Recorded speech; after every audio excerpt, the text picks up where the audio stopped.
আল্লাহকে পেতে হলে আমার কি কি করণীয়, খুব শর্ট করে আমি কয়েকটা পয়েন্টস আপনাদেরকে শেয়ার করছি। এক নাম্বার, আল্লাহকে পেতে হলে অবশ্যই তার নবী মুহাম্মদ সাল্লাল্লাহু আলাইহি ওয়াসাল্লামকে অনুসরণ করতে হবে। এছাড়া আল্লাহকে পাওয়ার দ্বিতীয় কোনো পথ নাই। আল্লাহকে পেতে হলে অবশ্যই তার নবী মুহাম্মদ সাল্লাল্লাহু আলাইহি ওয়াসাল্লামের আদর্শগুলো জীবনের প্রতিটা ক্ষেত্রে বাস্তবায়ন করতে হবে। চলাফেরা, ওঠা বসা, খাওয়া দাওয়া, ইস্তেঞ্জা করা, মুআমালাত, ব্যবসা বাণিজ্য, অর্থনীতি, সমাজ, রাষ্ট্র, সব ক্ষেত্রে আপনাকে মুহাম্মদ সাল্লাল্লাহু আলাইহি ওয়াসাল্লামের তরিকা, আদর্শটাকে ফলো করতে হবে। তাহলে আপনি আল্লাহকে পাবেন ইনশাআল্লাহ। যে ব্যক্তি আল্লাহকে পেয়েছে সে দুনিয়াও পেয়েছে, আখিরাতও পেয়েছে।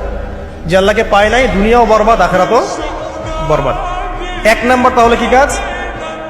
আল্লাহ পাকের সর্বশেষ নবী মুহাম্মদ সাল্লাল্লাহু আলাইহি ওয়াসাল্লামকে অনুসরণ করা, তার আদর্শ মেনে চলা, এক নাম্বার। দুই নাম্বার হচ্ছে 5 ওয়াক্ত নামাজ। আল্লাহকে পেতে হলে নামাজ লাগবে। নামাজ নাই, আল্লাহ নাই।